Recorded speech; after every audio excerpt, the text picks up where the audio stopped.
Entre Martin Fourcade et Johannes Bøe, la bataille aura été magnifique. Mais, à Tumen, il est temps qu'elle prenne fin. Les 3 dernières épreuves individuelles de la Coupe du Monde vont enfin départager le Français et le Norvégien, auteurs chacun d'une saison dantesque. En Russie, Fourcade s'avance en position de force. Ses 49 points d'avance lui permettent déjà d'effleurer un nouveau gros globe, son 7e consécutif. Le Catalan pourrait même, sous condition, mettre fin au suspense dès jeudi lors du sprint. Fourcade a en effet pris une grosse option la semaine passée à Oslo. Au prix de sa 72e victoire en carrière, et de son 18e podium en 18 courses disputées cette saison, il n'a pas pris le départ du sprint de Kontiolahti. Le Français a pris une avance quasi décisive au classement individuel. Mais, fait étonnant malgré sa régularité exceptionnelle, il reste sous la menace de Bøe. Fourcade mène au point, 996 contre 947 pour son dauphin. Mais le Norvégien compte toujours plus de victoires que le porte-drapeau français au Joe d'hiver, 8 contre 7 cette saison. Martin Fourcade sur la poursuite le 17 mars, Getty Images. Un peu de calcul à Tumen, tout pourrait cependant se jouer dès jeudi. À condition de faire un peu de calcul. En biathlon, pour calculer le général en fin de saison, les 2 plus mauvais résultats de l'hiver sont annulés. En l'état, Martin Fourcade se verrait amputé de 48 points, un forfait et une 3e place, et Johannes Bøe de 50 points, une 13e place qui vaut 28 points, et une 19e qui en vaut 22. L'avance actuelle du Catalan est donc, virtuellement, un peu plus large, 51 points. Ces retraits de points seront identiques à la fin de la saison, à condition que Fourcade termine 3 fois sur le podium et que Bøe termine 3 fois mieux que 13e en Russie.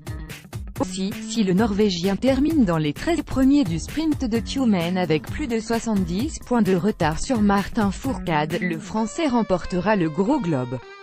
En effet, même en cas de doublé lors de la poursuite et de la mass start en fin de semaine, le Norvégien ne cumulerait que 70 points, les 120 points de ses 2 victoires étant amputés des 50 points de ses plus mauvaises performances. Si Fourcade remporte le sprint de jeudi, 60 points, et que Bøe finit 6e, 38 points, l'écart s'élèverait donc à 71 unités et serait irrattrapable pour le Norvégien. De la même façon, si le Catalan finit 2e, 54 points, une 9e place de son rival, qui rapporte 32 points, lui assurerait le gros globe. Pour résumer, si Fourcade remporte le sprint alors que Bøe finit au-delà de la 5e place, il remportera une nouvelle fois le classement général. De même s'il termine 2e, et son rival au-delà de la 8e place. Vous suivez toujours, sur chaque tir, je tremble. L'autre scénario est un peu moins complexe. Martin Fourcade doit cumuler au moins 82 points en 2 courses si Bøe fait carton plein. Si le dauphin au classement remporte les 180 points en jeu à Tumen, son total sera ramené à 130 du fait de ses 50 points retirés.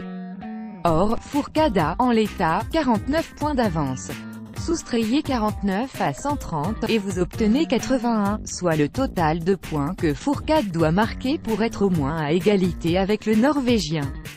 Sachant qu'une égalité au classement sera départagée en fonction du nombre de victoires favorables à Bøe, le Catalan doit donc en marquer au moins 82. En finissant 5e du sprint et 4e de la poursuite, soit 40-43 points, Fourcade s'assurerait donc le globe. Nul doute que ces considérations mathématiques sont éloignées du Français, avant le départ du sprint. Au vu de sa régularité affichée toute la saison, l'accident est peu envisageable. Il n'empêche que Fourcade sent le souffle de Bøe dans son dos. On fait tous les deux les courses en se regardant, en s'épiant.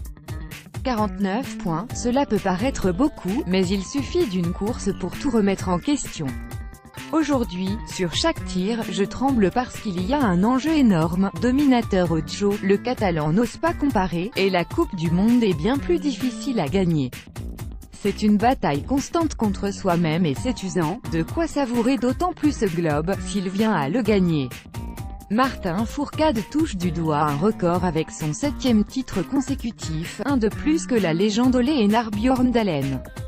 Il ne reste plus qu'à tendre la main pour le décrocher. Dès jeudi, Martin Fourcade et Johannes Bøe 2017 Getty Images.